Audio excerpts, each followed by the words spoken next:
Formation des chargés de communication du ministère en charge de l'environnement, lutte contre l'importation illégale de produits d'origine animale et action citoyenne à Koukienga. Voici résumé le contenu du tour d'horizon de ce 27 août 2025. Commentaire signé Sarah Bougouma.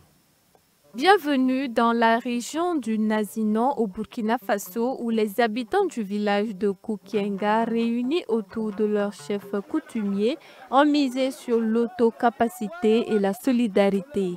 En effet, ils ont conçu et construit un pont de leurs propres mains. Un pont de franchissement matériaux définitif pour désenclaver leur village ainsi que 7 autres localités environnantes. Au-delà d'une simple infrastructure, ce pont représente un acte de citoyenneté active, un exemple concret de ce que peuvent accomplir les communautés locales lorsqu'elles croient en leur propre force.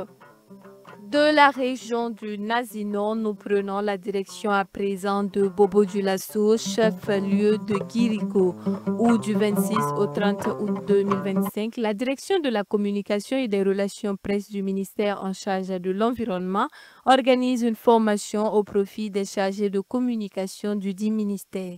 5 jours de formation qui permettront de mettre au point une feuille de route dans la perspective de donner de la visibilité aux actions du département afin de contribuer activement au changement durable de comportement des populations en faveur de la protection, la restauration et la préservation de l'environnement.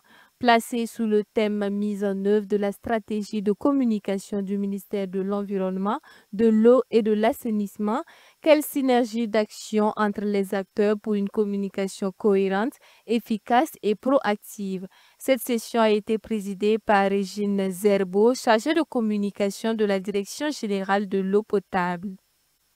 Pendant que les chargés de communication du ministère en charge de l'environnement se concertent pour plus de cohérence et d'efficacité, celui en charge des ressources animales intensifie sa mission de lutte contre l'importation illégale de produits d'origine animale qui constituent une menace pour la santé publique et l'élevage local.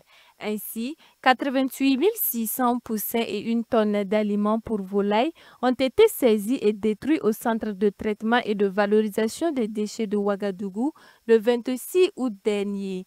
Provenant d'un pays voisin touché par l'influenza aviaire hautement pathogène et sans aucun document sanitaire, ces produits ont été introduits clandestinement sur le territoire burkinabé.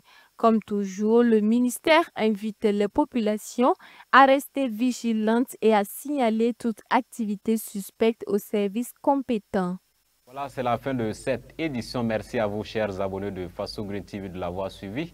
Je vous donne rendez-vous demain, Dieu voulant, pour une nouvelle édition. Portez-vous bien. Au revoir.